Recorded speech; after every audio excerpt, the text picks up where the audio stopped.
Hi, folks. Denise Howell here. And next up on This Week in Law, we've got Lateef Mtima from Howard. We've got Colette Vogele from Without My Consent. And Evan Brown, of course. We're going to talk about servers in the sky, cyber civil rights, and you may own your Facebook password, but Facebook owns the word book. Next on This Week in Law. Netcasts you love. From people you trust. This is TWiT. Bandwidth for This Week in Law is provided by Cachefly at CACHEFLY.com. This is TWiL, This Week in Law with Denise Howell, episode 155, recorded March 30th, 2012. Life, Liberty, and Keg Stands. This episode of This Week in Law is brought to you by Netflix. Watch thousands of TV episodes and movies on your PC, Mac, iPad, iPhone, or TV instantly. All streamed directly to you, saving you time, money, and hassle. For your free 30-day trial, go to netflix.com/twit. Hey folks, Denise Howell here, and I am so excited to bring you This Week in Law this week because back by very popular demand is Colette Vogele. Yay! Much applause. Hi, Colette. Great. How are you to be doing? Back. Thanks. I'm great. It's been really fun up here in the Pacific Northwest, and it's really fun to be back on the show. It's been a while, so excited to talk with you guys. Great to have you. Now, I'm not sure if the flurry of emails that I've been getting to have you back on the show is going to come to a stop or if it's just going to ramp up because now you've been back and people are just going to want more and more and more now that they've gotten their fix. But either way, it's great to have you. I'm glad you could make the time and join us. Thanks. Also joining us from the International Institute for IP and Social Justice and Howard Law School is Lateef Mtima. Hi, Lateef. Hey, how is everybody today? It is such a great pleasure to be here, to finally be a part of this fantastic program. As, of course, you know, one of my colleagues here on the faculty, Steve Jamar, he had the privilege of doing the show a few weeks back, and he's just raved about it. And so, you know, I'm glad that as the director of the Institute, I finally get my turn. Yes, it's great to have you. And we really enjoyed having Professor Jamar. Thank you for lending him to us a few weeks back. Indeed. And we're thrilled to get you on as well. And also back with us today, by constantly and ever-present popular demand, is Evan Brown. Well, that's really nice of you to say. It's a real pleasure to be here. Looking forward to this conversation. Colette, great to talk with you again. Really should be a lot of fun. And Professor Mtima, you and I first met about 5 years ago at a seminar. You were actually one of the planning chairs. It was an event back it was in Washington, D.C. about internet law. So really have look forward to connecting with you again and talking about this really interesting stuff today. So really glad to be here. Oh, well, great. Yeah, it's definitely great to connect up again, particularly in this type of a format. Right on. Yeah. All right. Well, we have go ahead, Colette. I was going to say, if I could jump in, I have not met Professor Mtima before, and so I was kind of excited when I got the list from Denise about who's going to be on the show. So I'm excited to learn more about your organization and what you all are doing. Oh, great. Well, thank you. I feel like I'm being welcomed into esteemed company. Yes, as are we. So the mutual gratification now behind us. Let's jump into the very interesting stuff that we have to discuss this week. In no particular order, let's start with the DMCA. We have touched on the fact that Google has filed an amicus brief in the hot file case. Having looked at that a little more deeply, I thought I'd just toss that out there because there are some interesting ramifications to what Google is doing and what the 11th Circuit might do with that case. So I think we should maybe chew over that a little bit before we move on to other stuff. There are a couple of key issues that Google has jumped in and wanted to have some impact on when the 11th Circuit rules. It has not yet interpreted these particular portions of the DMCA. And what's at stake here is what sort of notice a service provider like Google or like Hotfile in this particular case has to have in order to be made ineligible for the safe harbor protections of the DMCA. what sort of measures they have to have in place to qualify for it, and what sort of activity can be going on the site, what sort of red flags need to be presented to the organization running the site before the safe harbors are stripped away from them. So Google obviously wants, and other providers of online services where users submit information, and some of that may be infringing stuff. They want these provisions of the Act to be construed in such a way that the service provider has to have very specific notice, and that notice, the onus of the notice is put on the rights holder, so that they are the folks in the obligation of policing what's going on in the site, more so than the site itself. And that goes back to the legislative history of the DMCA and the fact that the safe harbors are designed to let services function and not be crippled by the fact that infringing activities may be taking place on the site. So let's toss this out and see what you guys think about the importance of this case. Colette, let's start with you.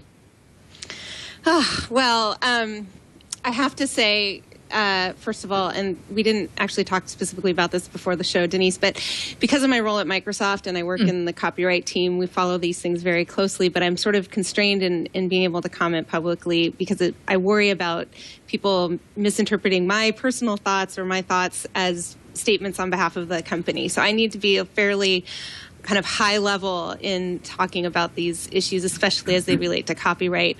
I'm also obviously here, and as the little thing underneath my name shows, mostly here representing my nonprofit organization that deals in privacy stuff, and I'm happy to talk in detail there. But the main big issue with this hot file case, I think, and Google's effort to point some specific things out and get involved in the litigation in an amicus way is exactly what you're saying. It's this line between what is red flag knowledge and what is actual notice, and does the statute require those things to be mean different things? And it's going to be very interesting how this works out, and also how the Second Circuit interprets those things in the Viacom YouTube case that's pending. And any day I hope we'll find an opinion coming out on that. So.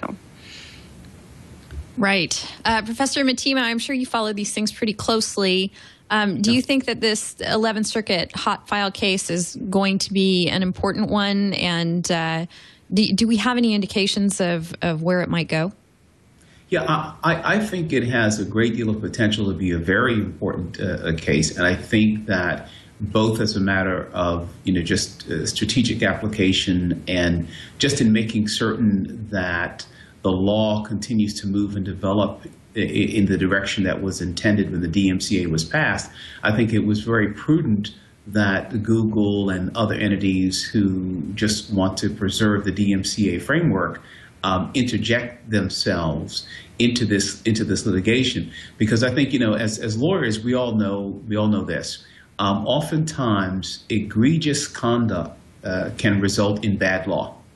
It's not so much that the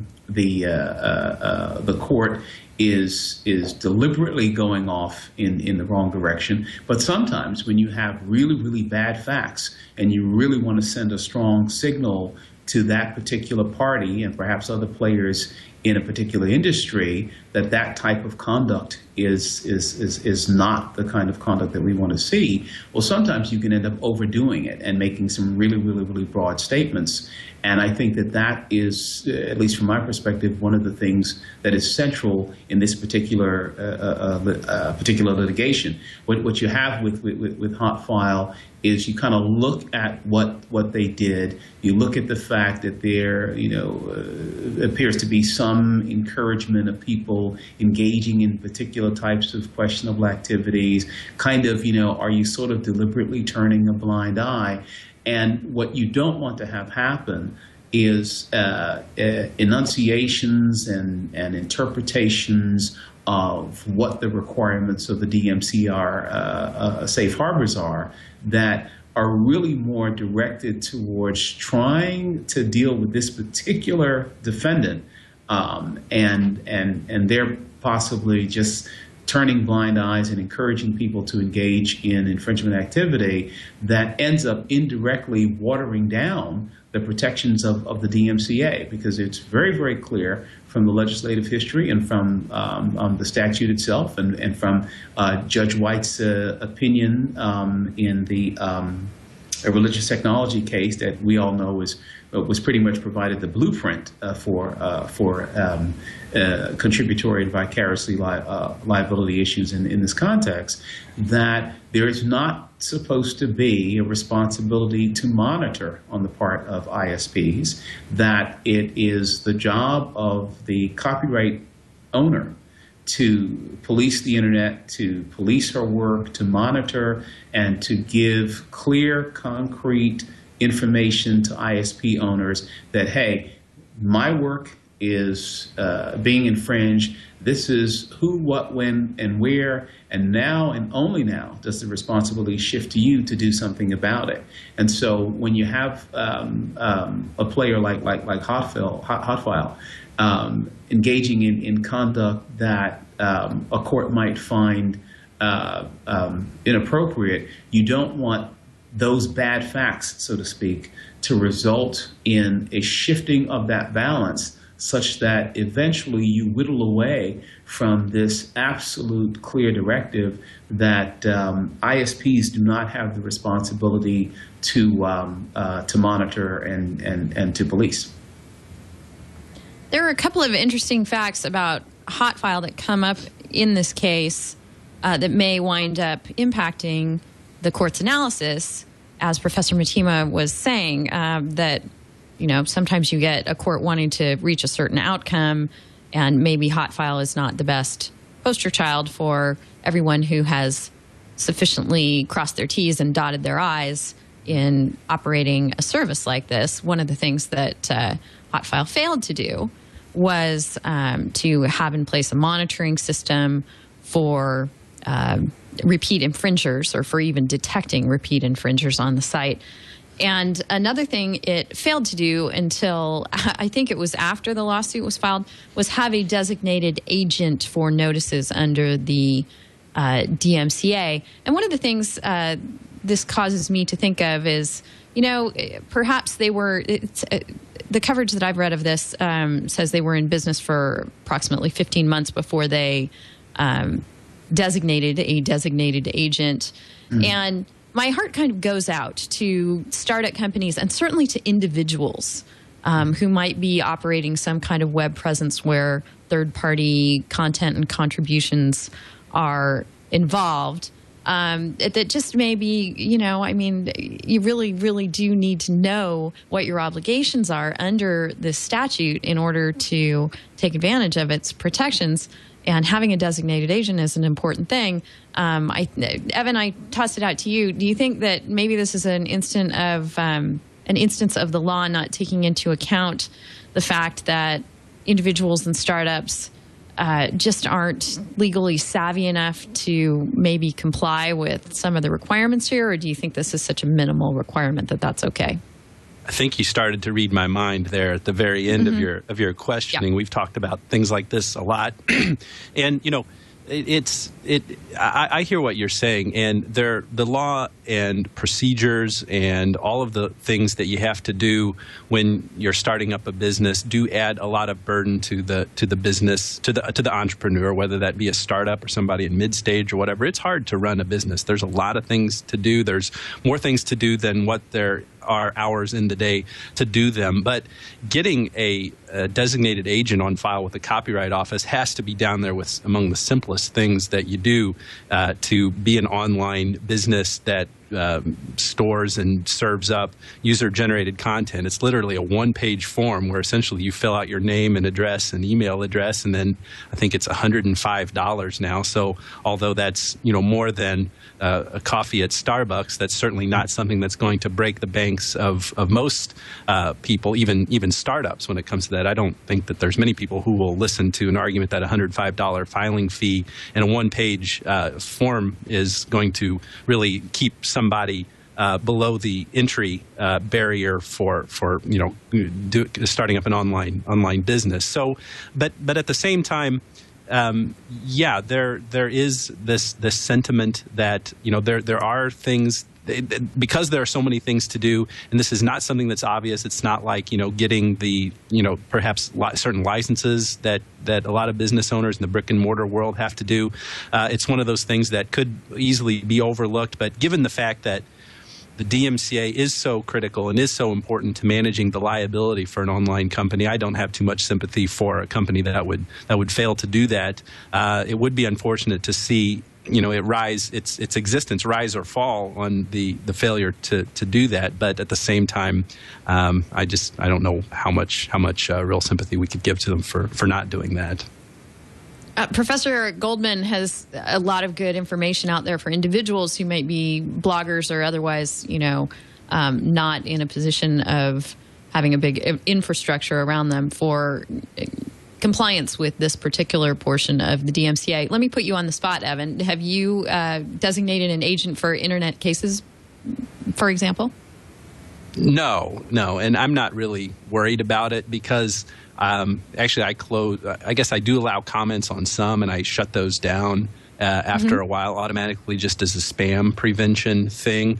I am not worried about my liability as an infringer that's occasioned by user-generated content, because if somebody was to, I mean, really the only meaningful way somebody could even try to infringe by using my site would be to copy some text into a comment. I watch those very closely. I would remove it very soon. So I don't think a copyright plaintiff in that situation would be able to prove that I was liable under, you know, the framework either as a direct infringer or as a secondary infringer, you know, under some kind of vicarious or contributory or inducement theory. So and this is a point that I stress, it seems like almost every episode, just because you, as a service provider, you don't comply with the DMCA safe harbor provisions doesn't mean that you automatically lose if somebody sues you for infringement. It just means you can't avail yourself to that affirmative defense that Section 512 provides. So the reason that I don't go through the process of designating an agent is because I can't afford the $105. Well, I don't have the time to fill out a one-page form. Wait, am I just canceling it? I love it when I'm self-negating like this.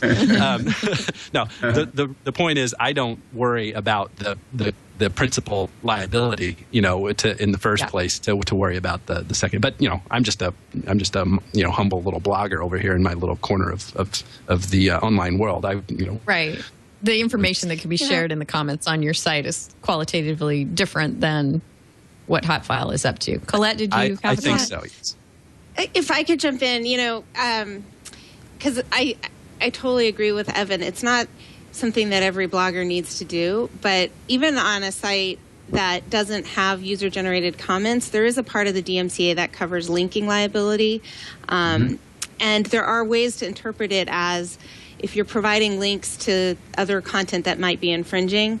As much as we'd love the world to be very, very clear that links are not infringing, I think there are some situations where it would be nice to at least be able to argue the defense that I'm not liable because, hey, I have an agent. It's note of, you know, you have notice, you can send me a note and I'll take that link off my site. So I think some websites might benefit, even if they don't have user-generated content on their site, by having a designated agent if they're providing lots of links to other resources and other places on the web. And it's sort of a very conservative reading, believe me, very conservative reading of linking liability. But I see no harm, and why not give yourself the opportunity to argue that defense if someone came after you for some sort of secondary liability argument under copyright. Yeah, and you know, if I could jump in again too, this is also the reason why I think that this case is so important. In other words, what you don't want to have is precedent that allows people to begin to whittle away at the DMCA with these sort of very strained, convoluted interpretations of what allows you to have the DMCA safe harbor. That really is predicated upon pointing to some very isolated, egregious bad act conduct. You know, I know one of the other parts of the case, for example, is focusing in on whether or not is there some way to utilize an inducement allegation to turn that into a basis upon which you would no longer qualify for safe harbor protection. And one of the arguments in the case is that, hey, no, look, the DMCA, it is supposed to protect you from all forms of secondary and contributory liability, and inducement obviously falls into that category from the perspective of, clearly if you're inducing, you're not directly infringing, right?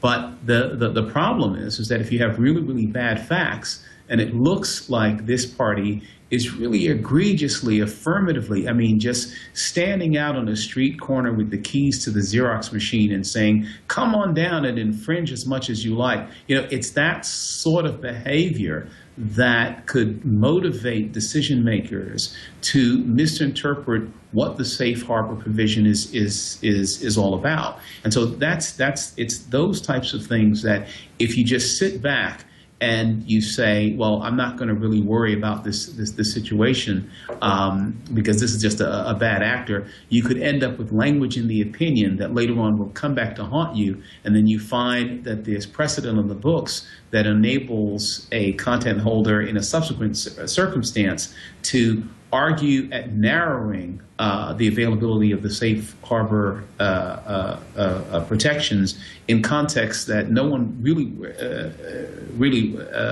was thinking about, but utilizing this broad sort of language that comes out of these bad facts.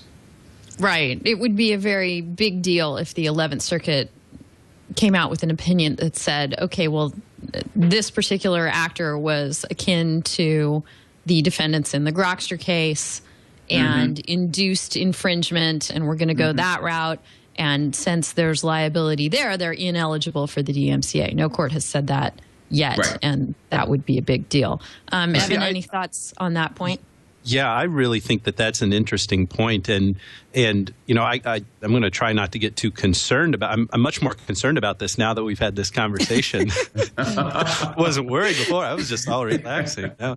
Yeah, but with this contributory liability theory that they're arguing over here, with the plaintiff saying that if you are a contributory infringer, you don't get the benefits of the DMCA safe harbor. It seems plausible that could kind of loop around and take care of itself, because what is one of the key issues here is the knowledge of the provider, and even Google is arguing that.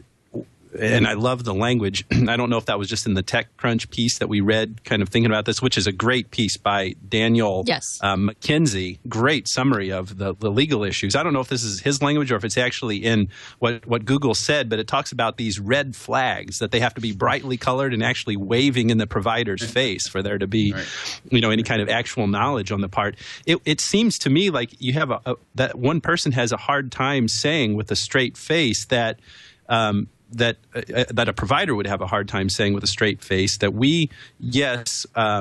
so what? We were a contributory infringer, yet we should get DMCA protection, because how can you say that you are a contributory infringer and then say that you didn't know that people actually came and did what it was that you induced them to do? It just seems kind of like it would kind of take care of that knowledge element itself if you are shown and you actually do, concede or whatever, that you are a contributory infringer. Because you got to remember the Section 512 provisions are an affirmative defense, which means procedurally in the course of pleading and defending yourself and all against this stuff, you say, yes, I am an infringer, or I could be liable for this infringement, but that's not.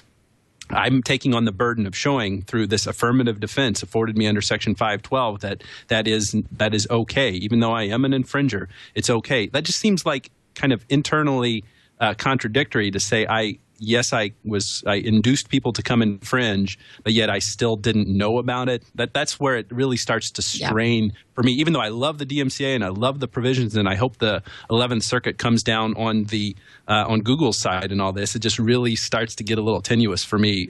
When it comes down to logic on that point. Yeah, and it could well get tenuous for a court. Yeah, and of course, I mean, not to stretch it, put too fine a point on it. An actual circumstance in which that could happen would be if let's say I'm weekly inducing. I'm saying, sure, we love to have user-generated content, right? Now, implicitly, I kind of understand that, there may be some people, or there may even be a high likelihood that some people are not going to pay close attention, and they're going to include in what they are considering user-generated content, copyrighted content that doesn't belong to them, and so they, put that up on my site. Well, the thing is that the fact that I am generally aware that people are sending up user-generated conduct, and if I really thought about it, I could say, well, statistically speaking, there's a probability that at least X% of those people are likely to do something that is going to constitute direct infringement. But nonetheless, does that awareness constitute actual knowledge, the kind of red flag waving? You see, now I know that's not, what Evan is saying, but I think that it's that type of bootstrapping that Google and other entities are concerned about, that later on, the type of factual assessment that one would make purely in an inducement context could later be used to argue this sort of maybe it's not actual knowledge as the DMCA originally intended, but it should count as actual knowledge because you really can't make this argument with a completely straight face. Yep. Yeah, this is all really interesting stuff, and I'm glad we've gotten the chance to chew through it. As Evan mentioned, Daniel McKenzie's article at TechCrunch is awesome. It's called Hot File is Out Cold, but Google's DMCA safe harbor debate is heating up. I encourage you guys to check that out, and you can see that and all of the things we've been referring to and prepping for this show at delicious.com/thisweekinlaw/155. And let's go on to talk about someone who is a classic inducer of copyright infringement, the Pirate Bay, because they're doing something that I find quite interesting and delightful and whimsical in some ways. They, have been raided and had their servers shut down at various times in their existence. And now they're going to try something that they call, let me use their language here. It's pretty extraordinary, and they call it, we have now decided to try to build something extraordinary, and they are relying on the availability of GPS-controlled drones, far-reaching cheap radio equipment, and tiny new computers, and they're going to attempt to erect an unkillable cloud by hanging servers in the sky, launching computers into low orbit. In fact, it's called the Low Orbit Server Station. And that's where they're going to store and route your data. They're front-end servers, they say, that then route you to even more secret locations. So Pirate Bay is certainly out there fighting the fight to make sure that people will have a system on which to infringe. And that they conclude their blog post on this by saying all the parts we'll use to build that system will be downloadable in their own right. So but what do you think about this, Professor Mtima? Do you think, first of all, I think it raises some really interesting issues on the subject of jurisdiction and against the backdrop, too, of all the domains that have been seized lately and shut down. So chime in on that if you would. Yeah, when you said jurisdiction, it was as if you were reading my mind. I mean, I would hate to have to take the case and argue the jurisdictional issues because, it's in the old days, just, before we had Zippo, the arguments or the issues centered around the fact that, well, where does jurisdiction lie on the Internet when the Internet is everywhere? This, of course, ramps up the situation because where do you have jurisdiction where the server, it's not everywhere at once. It's just this constantly moving. So that of course would just be a nightmare. I guess what one would have to do is to do something like in the early domain, the Topin cases, would be to argue that you have purposely availed yourself of virtually every jurisdiction because you have sent this up into orbit, knowing full well that at one point or another it will be over any place. Right, so it will certainly, so that I guess that would be the way to go after it. On a more general, IP internet front, obviously, this is just a bad idea. The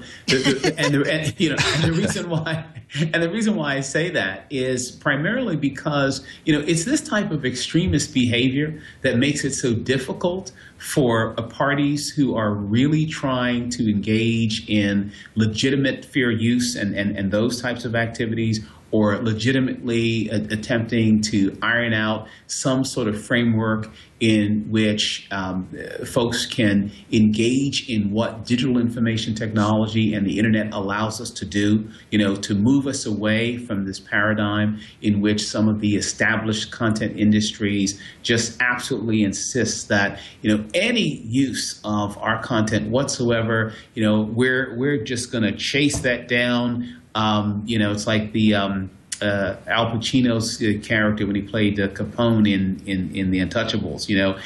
If anybody does anything against me, I'm going to kill him, and I'm going to kill his wife, and I'm going to kill his kids, and I'm going to kill his dog.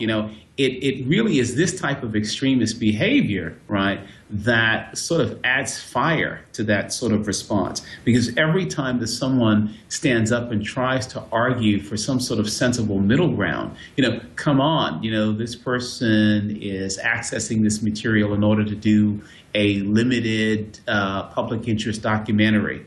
This stuff really ought to be fair use, and to whatever extent it's a little bit outside, let's not have a fit, about that. It gives the other side, examples to stand up and point to and say, this is why we have to be so extreme. Because look at what we're fighting against. People are infringing on satellites and sending them up into outer space. What else can we do but be extremists? And so that's the reason why I think it's such a bad idea. It just keeps us in this polarized debate over internet use of protected material. Right. And of course, the flip side of the infringement argument about what the Pirate Bay is up to is that, as someone in IRC just said, torrents can be legitimate. Extreme speech requires extreme measures. And we've actually had a judge in Florida reach a ruling here that BitTorrent downloaders may have some degree of protection over under the First Amendment from fishing expeditions because of their free speech rights. So it does bring a couple of things into conflict there. Evan, any thoughts on this? I wish that we could talk about that Florida case, but if you, this may have been updated just in the last day or so. If you scroll all the way down to that piece, where was that? It was on Torrent Freak, wasn't it? Yes, you're right. At the bottom, the ruling has now been vacated. Yeah, the judge signed the wrong order. It was, I think he signed the proposed order that the defendants, submitted to the court. So wouldn't that be great? Oh my goodness! Yeah. Well, briefly, torrents were entitled to free speech protection. Yeah. Right. Let's not. Go ahead, Professor. No, all I was going to say is that, and of course, that's not the first time somebody made that argument. Back in the Universal, versus Remedies case, that sometimes, this is conduct as speech. I choose particular material to infringe, and that's my message, right? So clearly, this judge, I guess, didn't read that opinion, right, when the court struck that down. But it is a fascinating argument. So actually, Evan, we're not quite sure what the status of this. I just pulled up the order. They vacated the order that apparently they signed erroneously. but then set everything for a special hearing. So it doesn't look like there's any order in place at this point. Yeah, and you know what? To be honest, I'm kind of glad that the judge didn't issue that ruling because, when it comes to anonymity, and I realize this is a huge topic that Colette, that Colette will talk about, at length later in the show or whenever it's going to become appropriate here. But when it comes to unmasking an unknown defendant who is accused of copyright infringement, it really seems difficult to say that there's much of a First Amendment interest in anonymity, given the framework that we have for unmasking anonymous speakers in other contexts. When, for example, the defendant is accused of defamation or something like that, because the First Amendment analysis goes to this balancing interest or balancing test to weigh the First Amendment interest to speak anonymously versus the right of the plaintiff to seek redress. And no matter what standard you look that the courts have applied, it always has to do with the strength of the claims that the plaintiff who's seeking to unmask the defendant brings to court. And, so, for example, the Cahill standard out of, is it Delaware or Connecticut? One of those says that you have to bring enough facts to court to survive a motion for summary judgment. In a copyright case, it's really easy to plead all the elements that you need to show to prove a copyright case. You just got to say, I own this copyright, I have the registration, and the defendant, I have evidence here that suggests that it infringed. So suffice it to say, I'm glad that the judge didn't rule the way that we thought that he did there for a little while, because I think the First Amendment analysis in a copyright case is really, it's the same analysis, but because of the way that we plead these things should almost always come out differently than the anonymity evaluation for other kinds of cases like defamation or invasion of privacy or something like that. Okay, Colette, anything to say about servers in the sky and or torrents as free speech? Yeah, the servers in the sky, when I saw that, it reminded me of the movie, is it called Pirate Radio? With Philip Seymour Hoffman. It just reminds me of all these jurisdiction things. Like, let's go put the radio station in the middle of the ocean so that we're not subject to any state or country's laws. And now they're just taking that to the next extreme. And I have to just, agree wholeheartedly with Professor Mtima's thoughts on that, because this inability to have a real discussion about the real problems and the real ways that service providers and content owners can work together to solve some of these copyright problems get really muddled up with the extreme behavior that happens in some situations that just makes it difficult to have a real conversation. And I think we saw some of that play out with the SOPA-PIPA debate in the more recent months. And it's happening also in Europe and in other parts of the world where these discussions are happening on the policy side, and they can't have a real discussion to get down to the brass tacks, so the people who can, are kind of stuck because they have these other constituencies. They can't do anything publicly that might be seen as extreme in one direction or another, or agreeing with someone that might be seen as extreme. So I think that that's a real serious problem, and something I hope we can get past in these policy debates on that front. On this free speech thing, I'd love to talk about anonymous speech if we would like to head in that direction. Evan's absolutely right that, in the defamation world, and when you want to unmask somebody for saying something defamatory, there is some very good law in numerous jurisdictions, and I think we're seeing a trend that hopefully will be applied in many more, that if you want to unmask someone who has said something anonymously online about you that you believe is defamatory, you have to get over some initial hurdles to get that person's name and identity. And I agree that that's actually very important. There's a lot of opportunity for chilling speech when the speaker knows that they're going to be easily identified, and chilling important speech. So we want to make some due process barriers before you just rip the mask off and say who the person is. That said, copyright infringement is something that's very easy to allege and plead, and it is an area where we need to be thoughtful in what standards we apply when we seek to unmask somebody. So it will be very interesting to see what this judge does in the end, and where that case leads. So happy to talk more about that if you'd like. I would. In fact, I do want to go deep with you on your panel at South by Southwest and all of those issues. In addition to, we've got a whole lot of other interesting stuff about Facebook standing up for users protecting their passwords, and at the same time and in the same week changing their terms of service to prevent users from using the word book. Lots of other fun and interesting stuff. But I'd like to thank our sponsor for this episode of This Week in Law before we go too much further, and that is Netflix.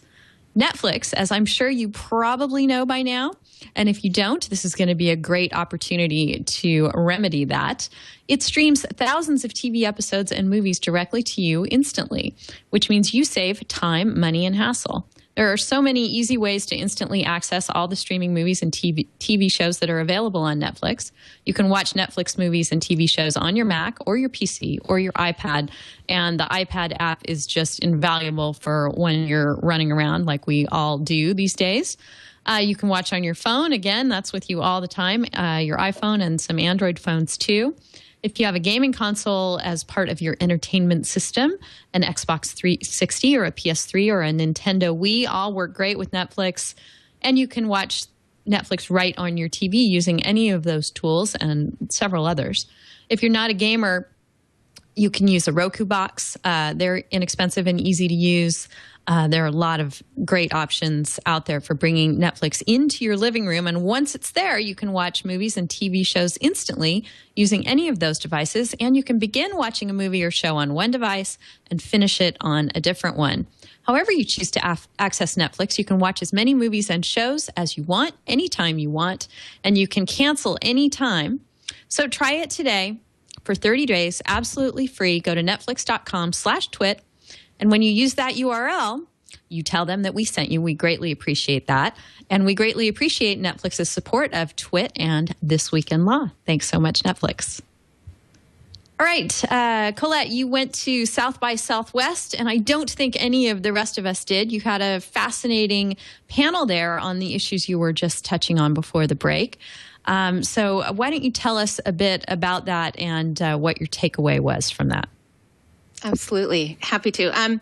So I was really excited to participate in this panel. Cindy Cohn at EFF is a friend of mine and also somebody that I respect greatly in law and in this area of civil liberties and free speech. And so she approached me and asked me if I'd be willing to debate her on the question of should my social site permit anonymous, 100% anonymous use, meaning, should my social site have any form of tracking so that someone later could come back and find out who the person was who's defaming them, or can they use pseudonyms? Do they have to use real names? All the whole spectrum of anonymity online.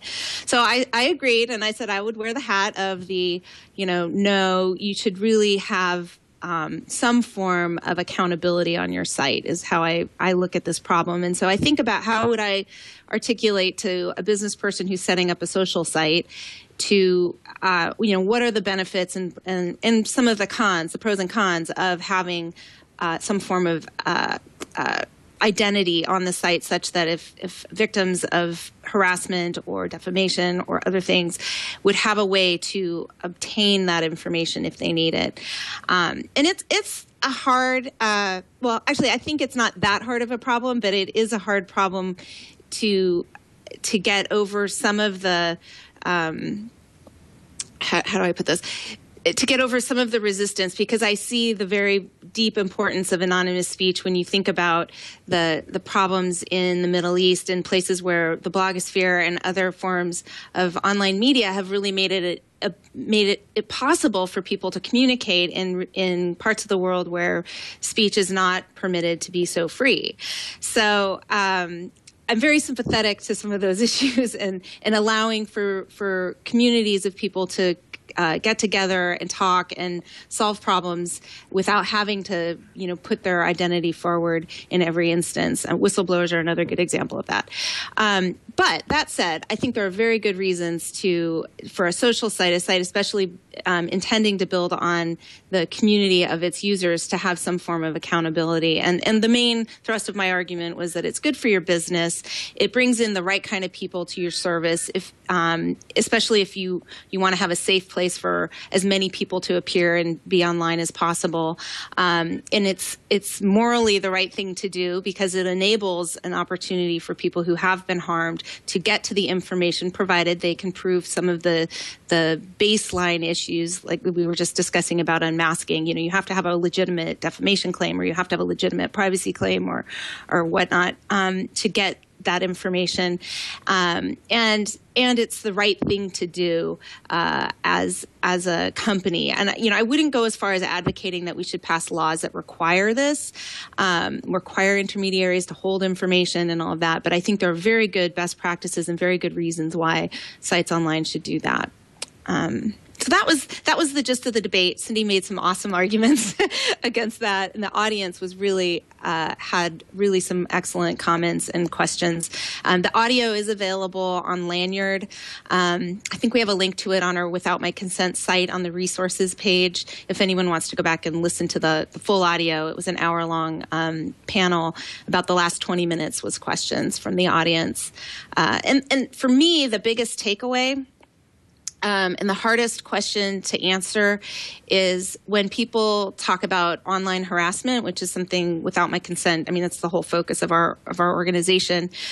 We have a hard time convincing people that this is a real problem. And it just sometimes totally shocks me that that's so hard to convince people, because I feel like I see it all the time. It's around me everywhere online. And maybe I just, because of the things I do and I'm interested in, I'm seeing more and more. I see it all the time. And of course, the people I used to help when I had my private practice, I saw some of the most horrific and egregious things that I can't believe just happen and people are doing, people are subjected to.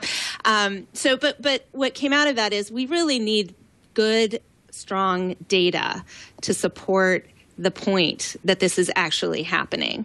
And in my follow-up blog post after the event, I kind of put a call out, and I'd love to say it here too for anybody who's listening, people in the social sciences, anywhere, if you have research that you've done about the frequency with which online harassment happens, and the victim, like who makes up the victims and who makes up the perpetrators? Who are these people? Can we draw some conclusions about who's being harmed and who's finding that this conduct is acceptable and think they can just do this on an ongoing basis? I'd really love to get more of that data. There is some data, and Danielle Citron, one of our advisors, is actually had written a post about it as well and pointed to some data. And her book, I think it's called Hate 3.2, will be coming out in the next year, and that will also talk about the problem and documenting the problem as well. But anyways, that's sort of the summary. Happy to talk further about any of those.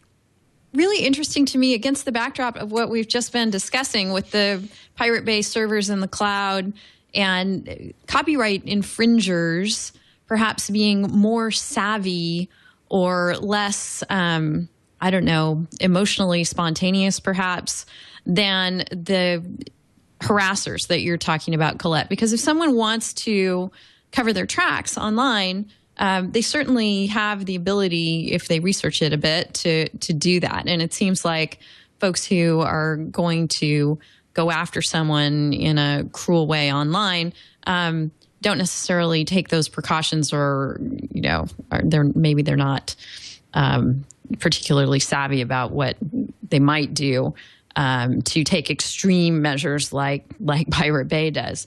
Professor Mtima, do you have any thoughts on this? Yeah, I think there are some really, really interesting tensions, obviously, because on the one hand, you don't want to chill speech, and on the other hand, you don't want to promote things like, cyberbullying and other forms of internet harassment. I think, whereas in the brick and mortar world, we had certain practical ways of dealing with this sort of a problem. I think that there are ways to transfer that to the internet context. I mean, again, as you just pointed out, in some ways it's easier for one to mask one's identity in the internet context. First off, there's no face-to-face if you don't want there to be. And then secondly, you can, mask IP addresses and do all of these sort of interesting things. It seems to me that a more, I don't know, for lack of a better word, common sense approach is for us to begin thinking about, well, what is it that we want to discourage and what is it that we want to promote? Well, we want to promote the kind of free discourse of ideas, whether we think the content is popular or not, right? Whether we like the ideas or not, that's what we want. And what we want to discourage is bad activity that pretty much, most of it would just simply be illegal anyway. So it seems to me that importing some of that traditional balancing at the do we grant the subpoena to remove the mask, that those are the kinds of things that I think that we should be moving in the direction of having courts weigh. In other words, all right, what you are alleging, are you alleging facially illegal conduct, right? If so, are there some affirmative defenses that we ought to listen to first before we make the decision as to whether or not we should unmask the speaker? I think in the IP context, particularly in the area of copyright, it seems to me that courts can do a little bit more in terms of looking at the affirmative defense of fair use before you go forward and you unmask an identity. Because if I am sued as an infringer on the basis because I've posted some material, one way in which you can chill my legitimate First Amendment right is if you know that basically what I did, it's obvious that I posted it, but this falls under fair use. Well, if you sue me anyway, because you know that there's going to be a lot of time and money and expense, et cetera, well, that could be one way to chill legitimate speech. I think if at the beginning stage, if courts pay more attention to simply saying, well, first let me see if this appears to be facially infringement, because as Evan pointed out a little bit ago, it's not that hard to allege. This is my work. I have the registration. It was up on XYZ date, and I didn't give them permission. In a way, maybe to balance it and to protect the First Amendment interest, you got to make it equally easy on the other side for the person who, yes, I posted without permission, but I have a legitimate First Amendment and fair use right to do so. So let's just at least listen to my basic fair use facts, which I can lay out relatively easily, and then we should take it from there. All right, Evan, any thoughts on this issue before we move on? I'd like to just pick up on what the professor said just then. I think that's wonderful in principle to build into the analysis this question of fair use as a defense that a John Doe defendant could raise at the very beginning. I'm really dismayed to report, most of you know this already, that the courts seem to be going in the exact opposite direction in these cases with where the plaintiffs, oftentimes their porn companies, are suing thousands of John Doe defendants who are accused of trading BitTorrent files online. Some courts, I think it was there in the District of Columbia, where the judge wouldn't even listen to the petition to intervene by the John Doe defendant, saying essentially that if you, and this was one of the lawyers that used to work for it was a lobbyist for the RIAA, I think back in the day before she was on the bench. She said, "I'm not even going to listen to anything that you have to file unless and until you tell me who you are, and it's then we can actually start talking about the merits of the copyright infringement case." So I'm really dismayed to see that, despite the way that Professor Mtima's approach makes eminent sense and really should be the way that it is, that the courts seem to be going in the exact opposite direction. Maybe this is a situation where some bad facts have made bad law because, I don't know.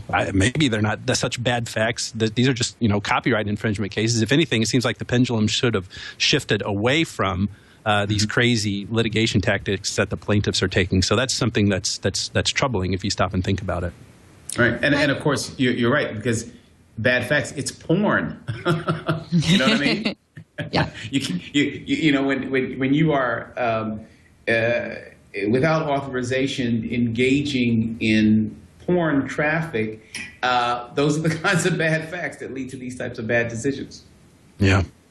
You're right. If I could just jump in, there is an interesting thread, and actually a long thread of procedural law about proceeding anonymously in litigation, and it applies both to defendants and to plaintiffs. Part of what my organization is trying to do is to educate more lawyers about the fact that if you want to bring up, as a plaintiff, want to bring a case anonymously, especially when it involves very private information, there are methods to do that and to bring that to the court's attention before or at the time that you file a case or are brought into a case.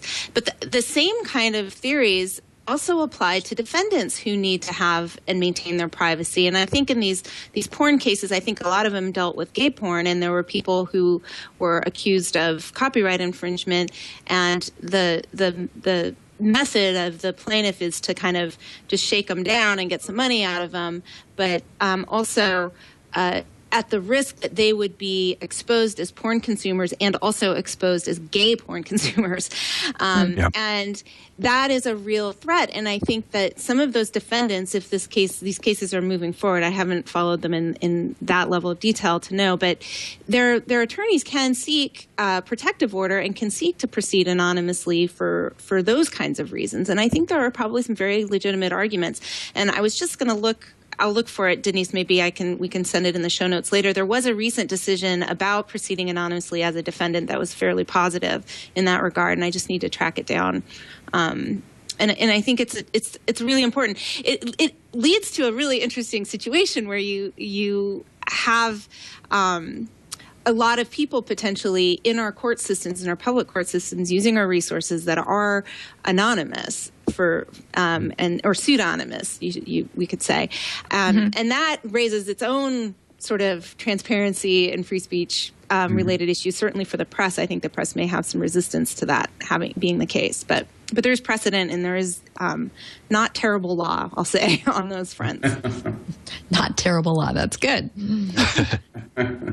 So it seems that the FTC is concerned about maintaining the privacy of all of us online users who, presumably are not engaged in activities where our privacy needs to be discarded so that we can be gone after as defendants.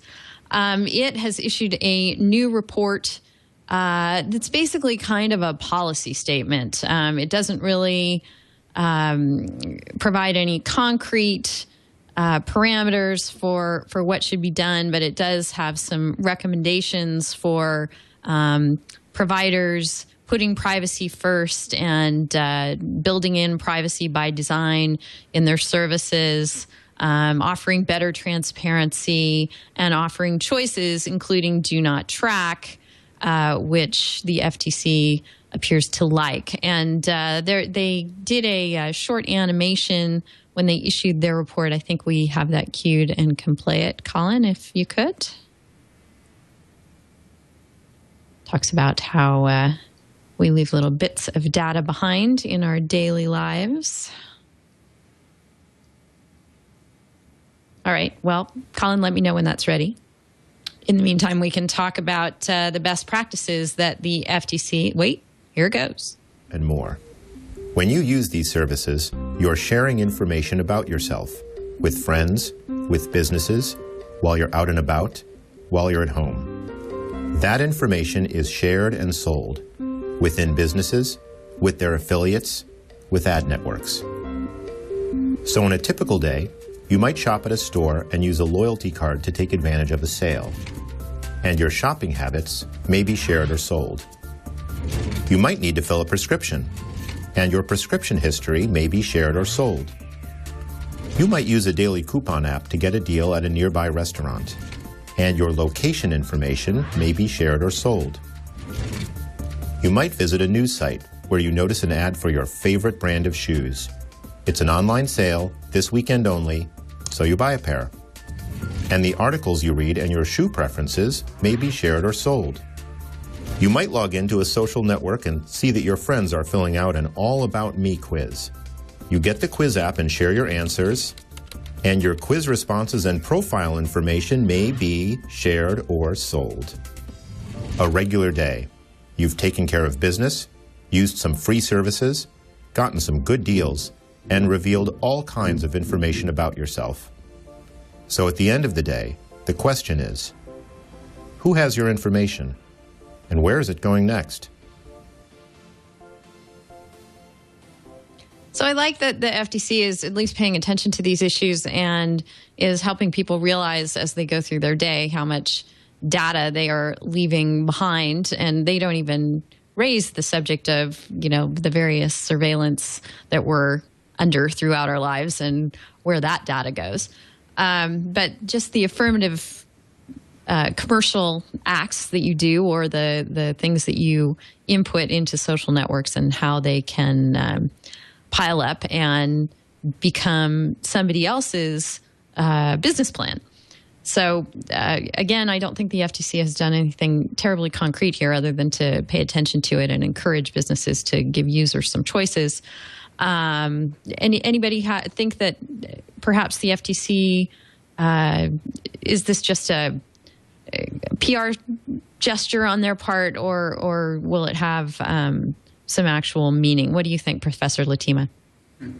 I think it's a nice start. I mean, I think that it's rather than going from one extreme to the other or being, needlessly, politicizing the issue, I think this is the place to begin, to sit down, to raise some awareness both on the part of the consuming public as well as within the business community that, hey, listen now, we're in a world now in which people engage in everyday, ordinary activity, and they do leave an information trail behind. I mean, when I was in college and in law school, I did research. I flipped through books. And whatever books that I flipped through, if I didn't check that book out, well, there was never any record of the fact that, I looked at these cases or I browsed I decided, I needed a break. And so I secretly looked through Cosmopolitan magazine. There was no record, of that. Well, today there's a record of everything because that's just the state of technology. And I think it makes sense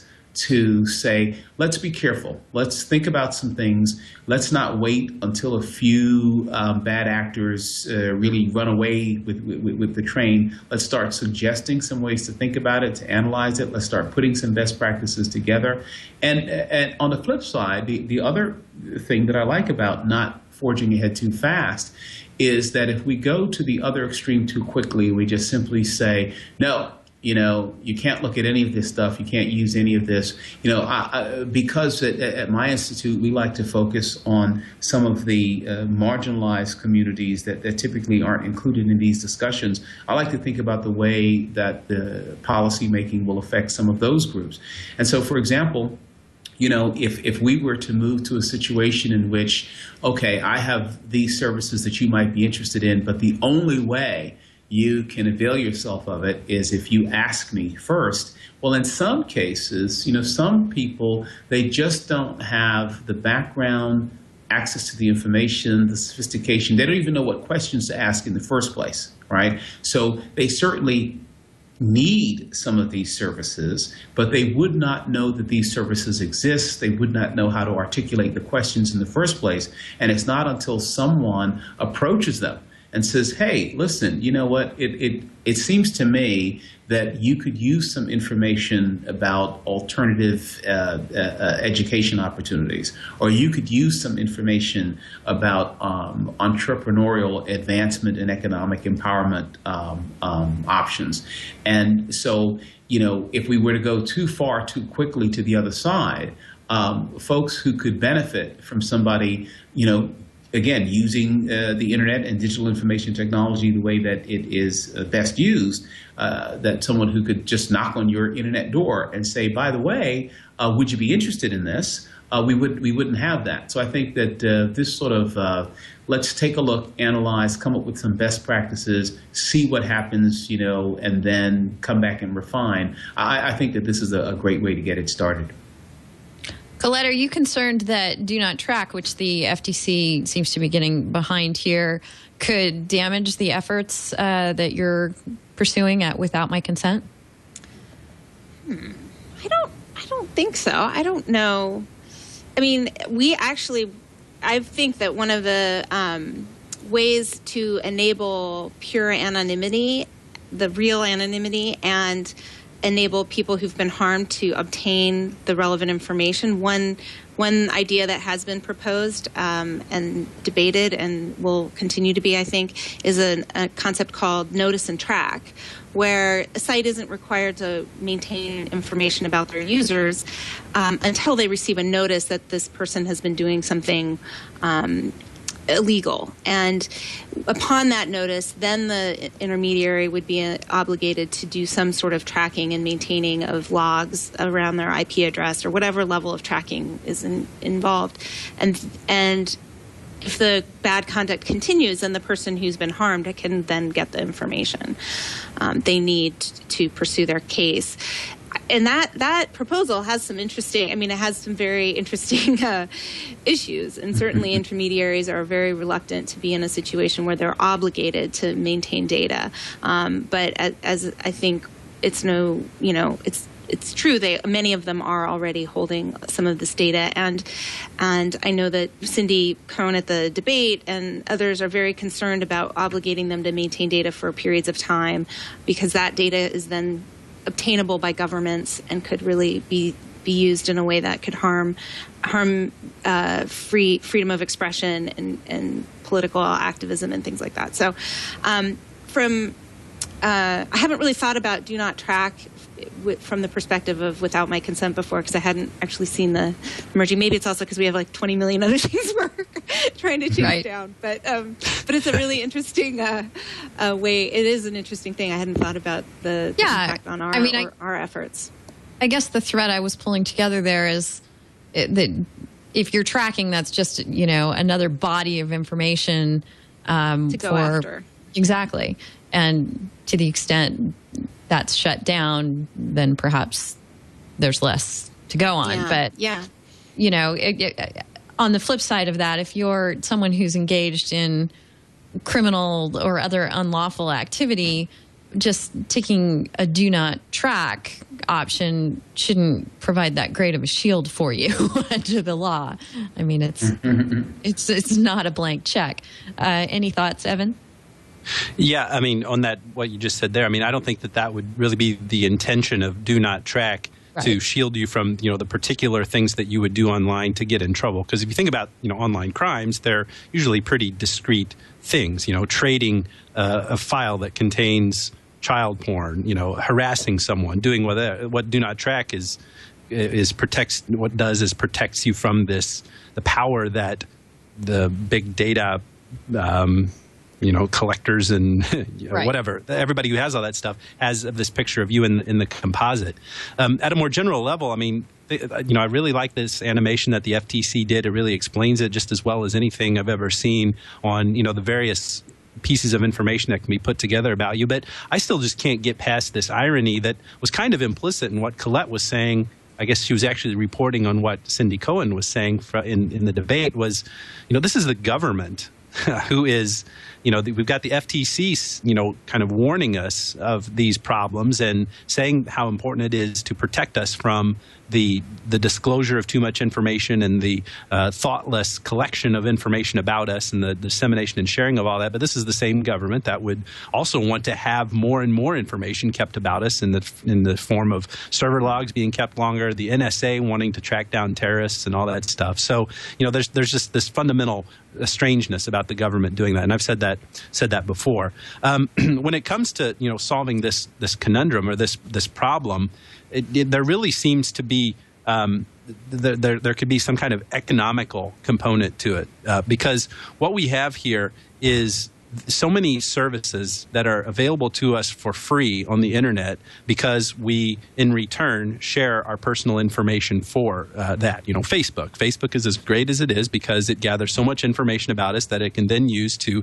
customize the target for advertisers to hit when they want to utilize that platform. So it seems to me that the best solution for all of this would be to somehow reimburse the users if they opt in for the disclosure of this information. And this is by no means a new concept. You've got, this is what they were talking about with the attention trust, 7 years ago of, since the information really does belong to the users and it's to the benefit of the platform provider in having that information, isn't there some kind of way to make this equation that the advertisers kind of front the cost for this information from the users and that they're given it up for something of greater value than just the convenience of Facebook being free and all that stuff. It seems like there could be a stronger economic component to it to equalize the balance of power that right, and arises from certainly more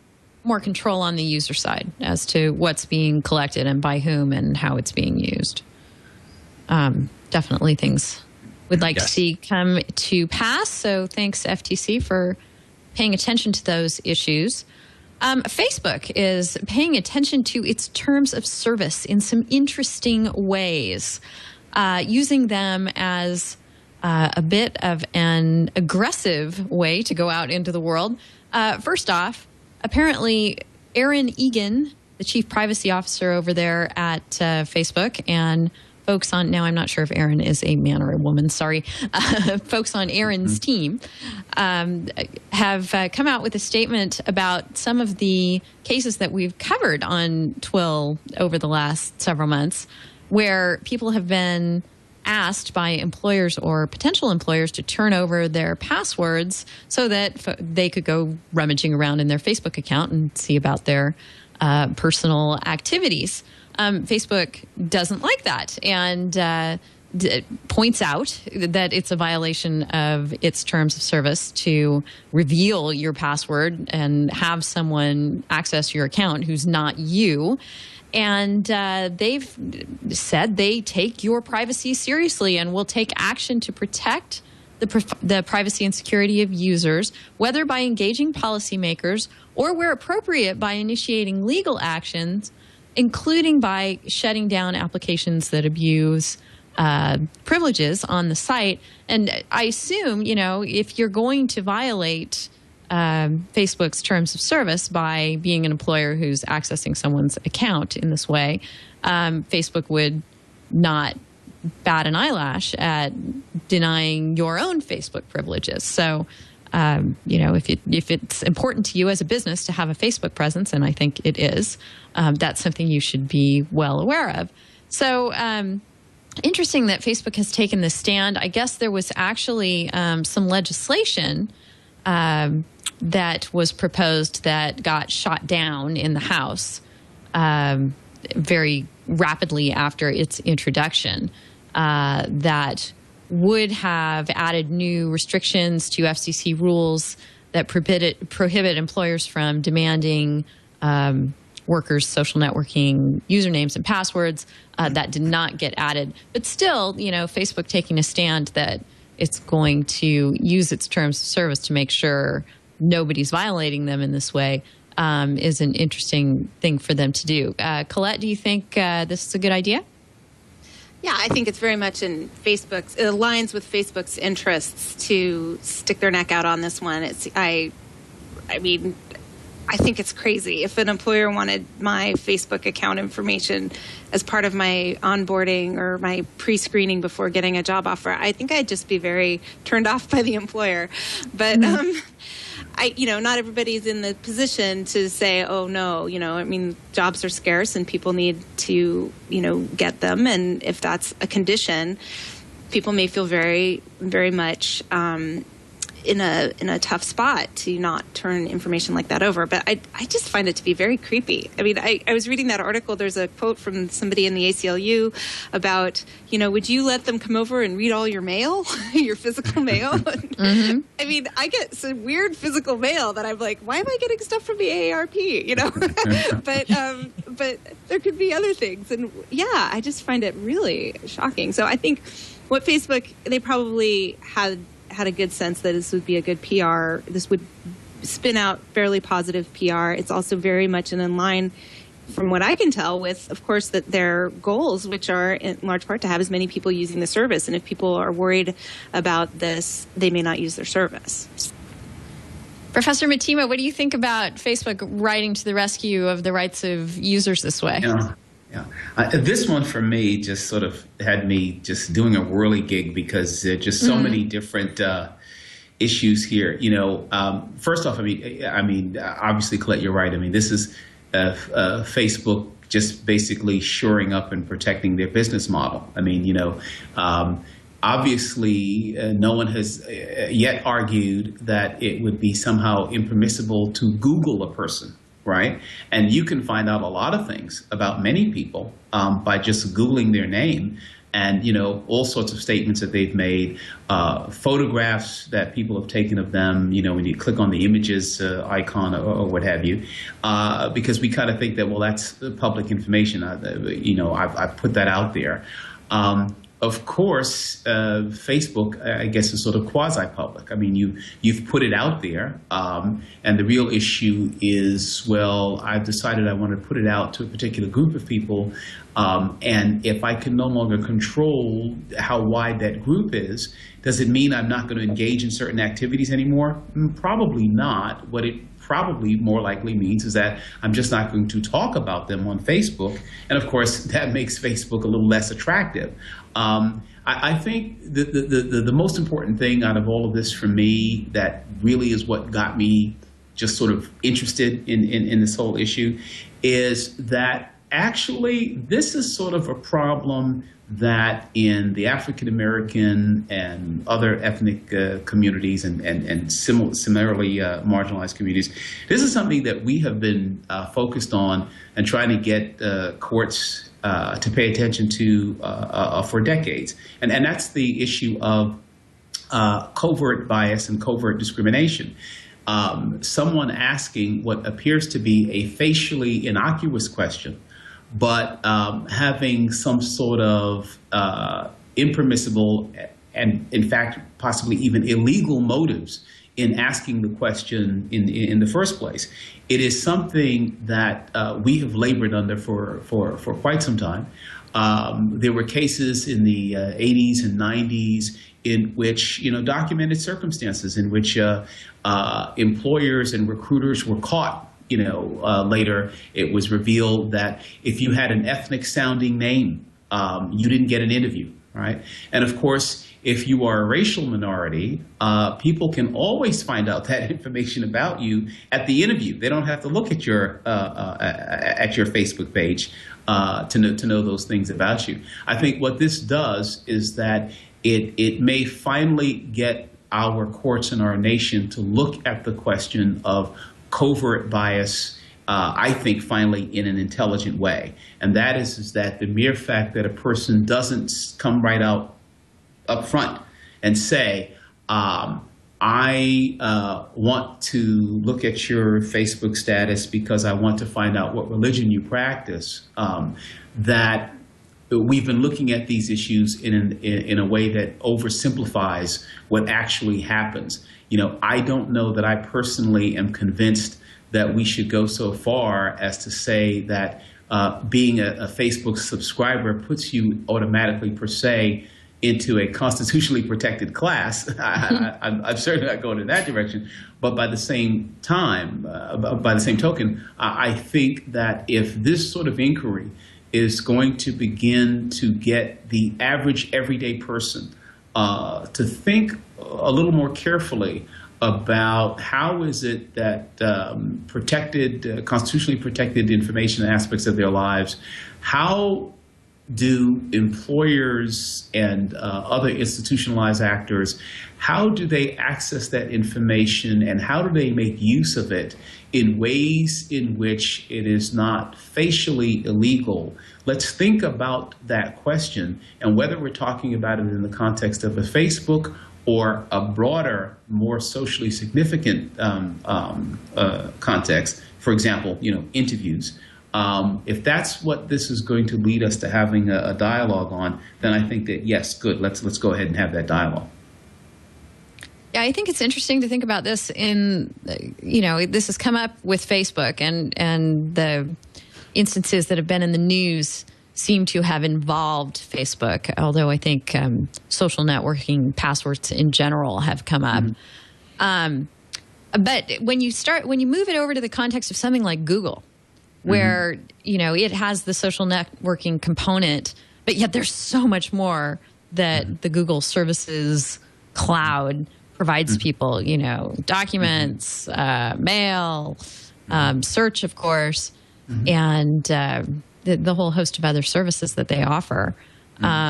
Certainly, I think an employer would think twice before asking for somebody's Google account password, but maybe not. Evan, do you think that changes things at all? No, I don't. Okay. And, just for fun of it, I'm going to take the side of the employer in this. If anything, because I just like to get tomatoes thrown at me from the IRC.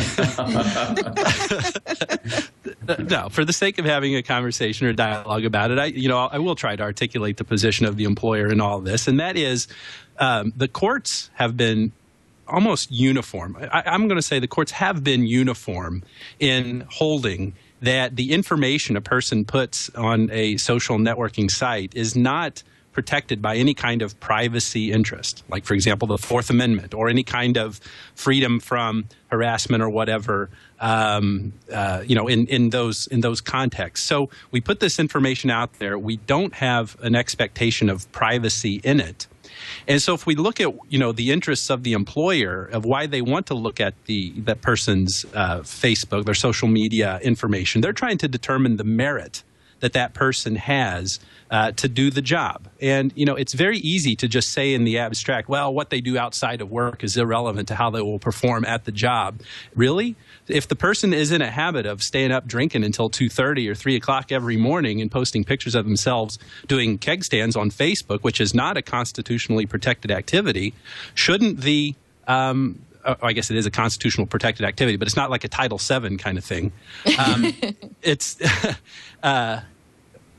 Shouldn't the employer know about that? Because that's definitely going to have an impact into the employer's resources that they invest in this employee. There's all kinds of data out there that show that it's very harmful to employers. It hurts companies' bottom lines, and by extrapolation, it hurts our economy when there's a big rate of turnover for employees. When a person is there and they either underperform or have to leave and through attrition have to be replaced or whatever, that's a big cost, and it's something that could contribute to the sluggishness of our economy. So what's wrong with allowing this vision into information which the courts have said is not protected by any privacy right for the purposes of evaluating this candidate, looking at information that is perfectly legal, perfectly lawful to ask about. There's nothing unlawful if I'm interviewing somebody to work for me. Do you stay up late drinking? Do you smoke? Do you do whatever? A lot of things that you could ascertain from the person's social media account that you could ask them, and then they probably wouldn't give you the honest answer. Yeah, there may be information there that would subject the employer to a Title VII lawsuit, but what's to stop the person from seeing that I'm wearing a ring on my left hand, or if I practice a religion that has me wear particular clothing or certain jewelry or something like that. It just seems really. It seems a bit too brusque to just cut the line off and say, thou shalt never have the right as an employer to look into a person's social media accounts, whether it be the Google account, that broad information, or Facebook for sure. But can I just say, Go ahead. We operated in a world where this wasn't a problem for century, or more than that, where employers didn't have this information. I mean, they might know that the person's down at the pub, I guess, at the corner if they have if they're concerned about a drinking problem or something. But, businesses existed for years and years and years without asking for and having that level of detail. And now that it's just available, I guess, I wonder, that's just a cost of doing business in a way. And will probably always be part of, you could look at all of their social media and still not know that they're a serial killer. I mean, I don't know that it's worth the trade-off. And I'm certainly, respectful of Professor Mtima. Sorry, his really great points about what the ulterior motives could be for asking for this information. And I'd rather protect a broader audience and have some employers stuck with some of the downside. And having been an employer myself not too long ago, I realize it's expensive to do business, and there is costs in having turnover and having to train and everything. But I think that's a worthy cost from my perspective. I know you were just wearing that hat for the sake of argument. Well, I blame the lawyers. I blame Sarbanes-Oxley and everything that makes companies feel like they have to do all this due diligence in order to operate, and that they need to dig into everybody's tiny little detail of their life in order to make a hiring decision. So let's let people have a little bit less scrutiny, I think. Another interesting thing, before we pat Facebook too strongly on the back for their change or their recognition that they're going to help users enforce their terms of service about password protection, they've also added something now to their terms of service that allows Facebook to more aggressively pursue what it considers its trademarks, including the word book itself. There's some language now. I'm not sure that it's actually gone into effect. It was open for a comment period, but it is certainly on the table for what's going to be in Facebook's terms of service. They require users, you may not have read the fine print on this point. Previously, you were restricted from, in fact, absolutely prohibited from using Facebook's copyrights or trademarks, including Facebook, the Facebook and F logos, FB, face, poke, wall, and 32665, which I guess is what you use when you text to update Facebook. Now they've taken out the text numbering. I guess maybe they're not so concerned about that one, but added in book. So they're now saying that is a trademark of Facebook, and you as a user have agreed, or will agree when these terms go into effect, not to use that term without the written consent of Facebook. So for everybody who wants to call something book or use the word book, I mean, when you're reading this broadly, it just says book. It doesn't say book as a suffix to something else. Then, yeah, if you're a Facebook user, apparently you're going to be in violation of terms of service.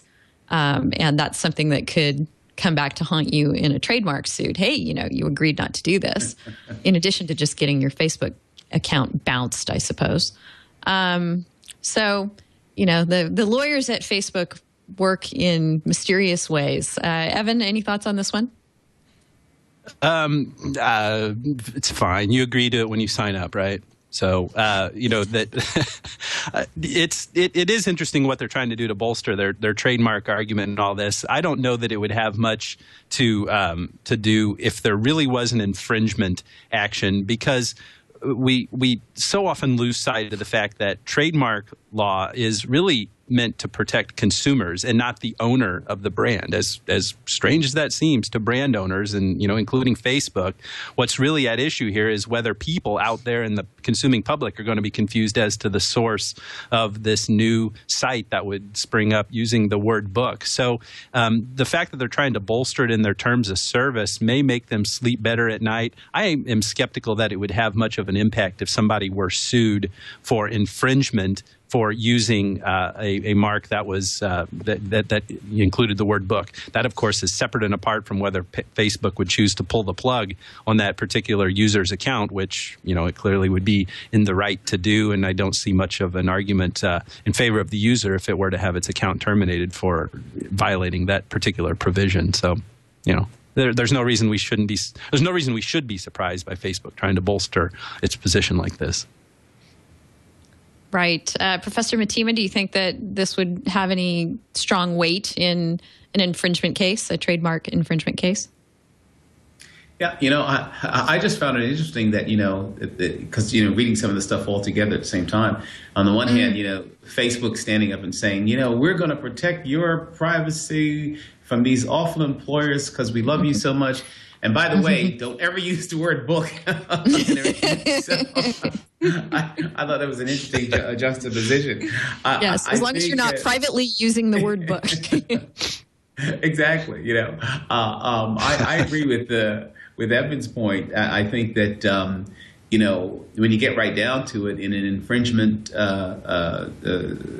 cause of action, you know, what the court is going to look at, the court is going to look at the law. The court is going to look at, you know, sure, Facebook is a strong mark. This pretender to the throne, do we have likelihood of confusion? Do we have the basis for a dilution claim?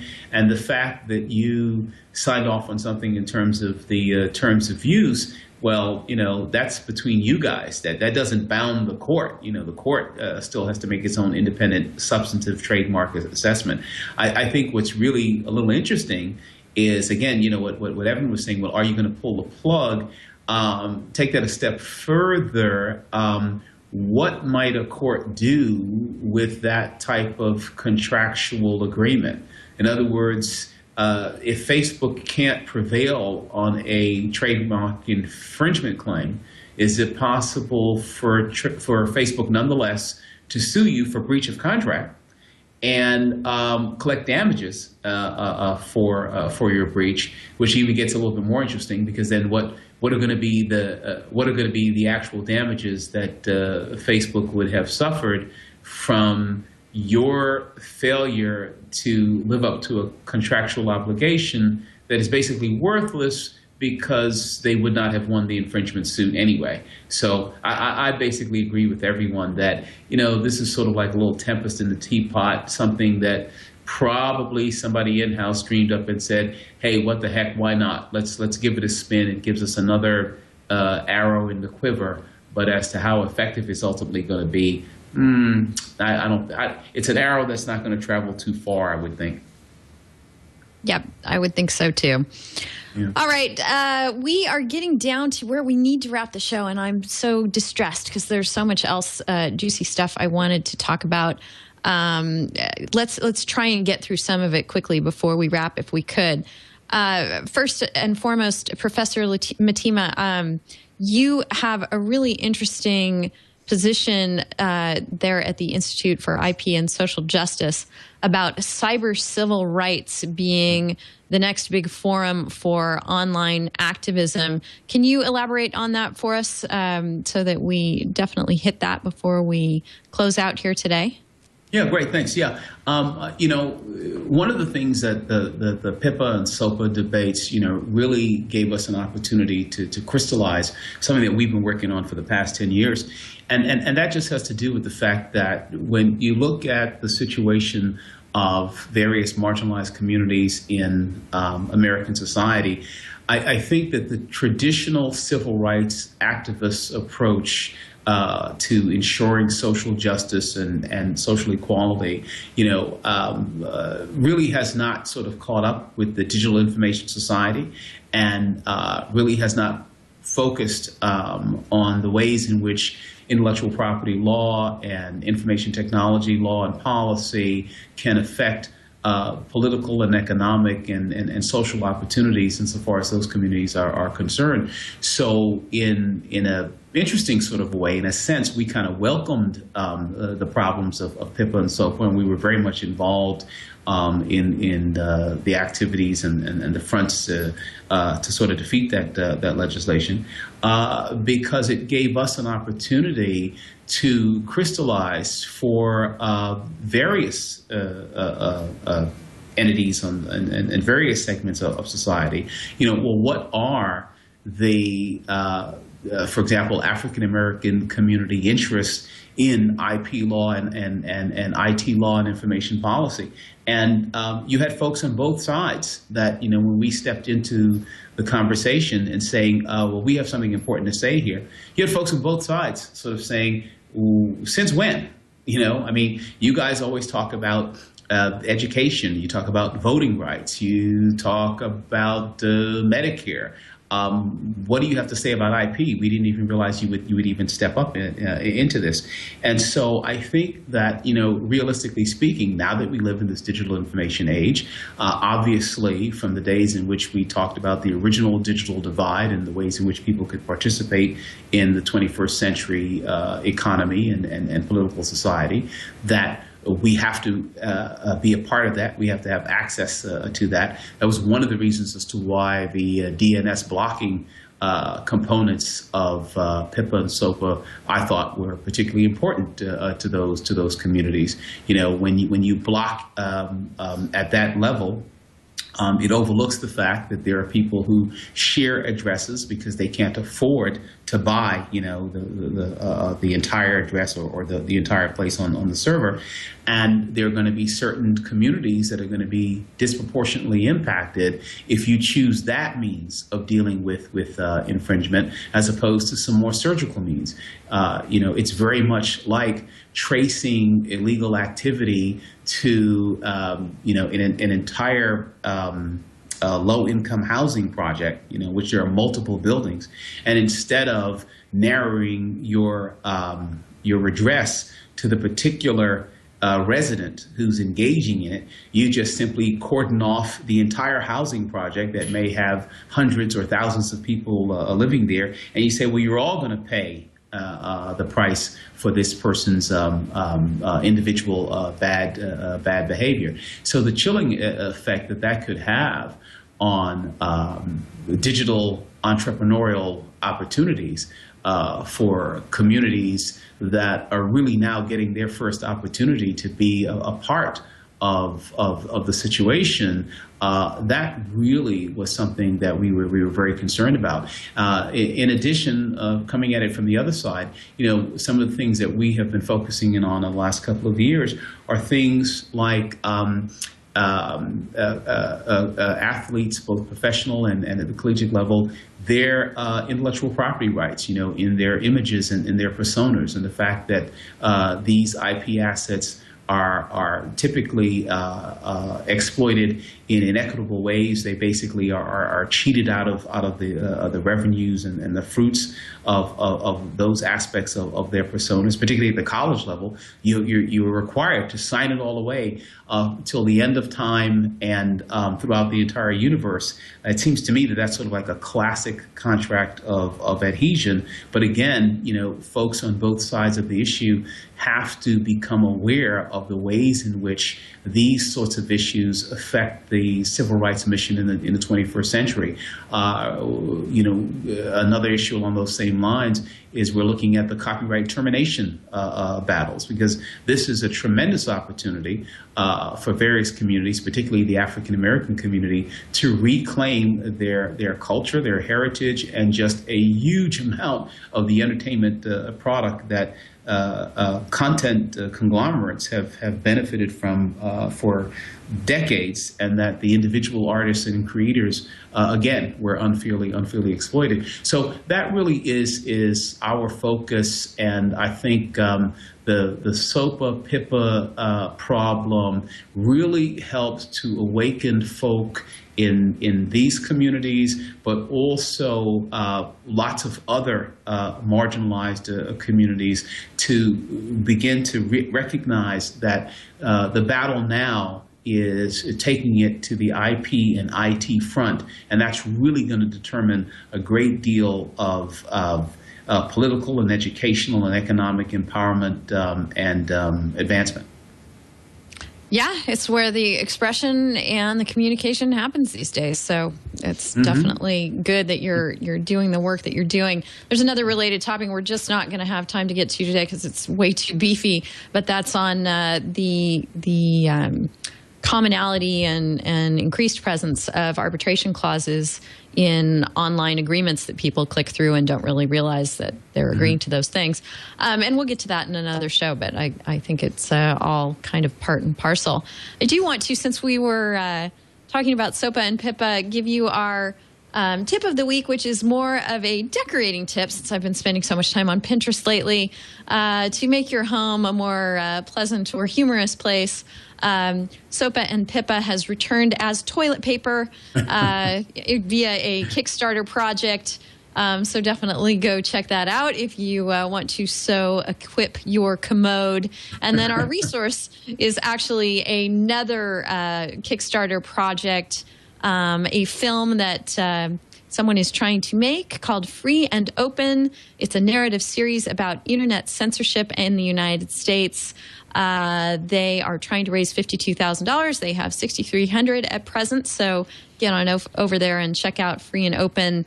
Looks like it's going to be a good film and will be a great resource if it can get itself funded. So definitely check out those two things. And we're so glad that we've had the opportunity to get together today and talk about all of these great issues with Lateef Mtima from Howard. So great to meet you and have you on the show. Well, thank you. It was an absolute pleasure to be here, and I'm going to just do what guests should never do and already say I hope you invite me back. Oh, absolutely. We would be so disappointed if you would not come back. So hopefully we can get you back very shortly and pick up some of the threads we couldn't get to today. Also, great to always have back Colette Vogele, and hope you will join us again soon, too, as well. I would love to. Thank you very much. It's been fun to be back. All right. Great to see you again. And Evan, always great to see you. Yes, thank you. Great to see you too. And this has really been a fun conversation. I've really enjoyed it. Colette, great to see you again. Always awesome to talk. And yes, and Professor, really enjoyed our conversation as well and hearing about what you're up to at Howard. So looking forward to the next time. Great. Thank you. Yes, me too. And until the next time, folks, find us on Google Plus and on Facebook. We have pages there, and love to hear from you about what you want to hear us talk about on the show, any feedback you have about what we have talked about. You can also throw that to me at my email, Denise@twit.tv. I'm over there on Twitter, Howell. You can find me there too, and shoot me a DM or what do we call those things? A reply. Losing all my social networking terminology here in my old age. Anyway, it's been a great show, and I really appreciate everyone who's watched and everyone who's been here. So thanks so much. We'll see you next week.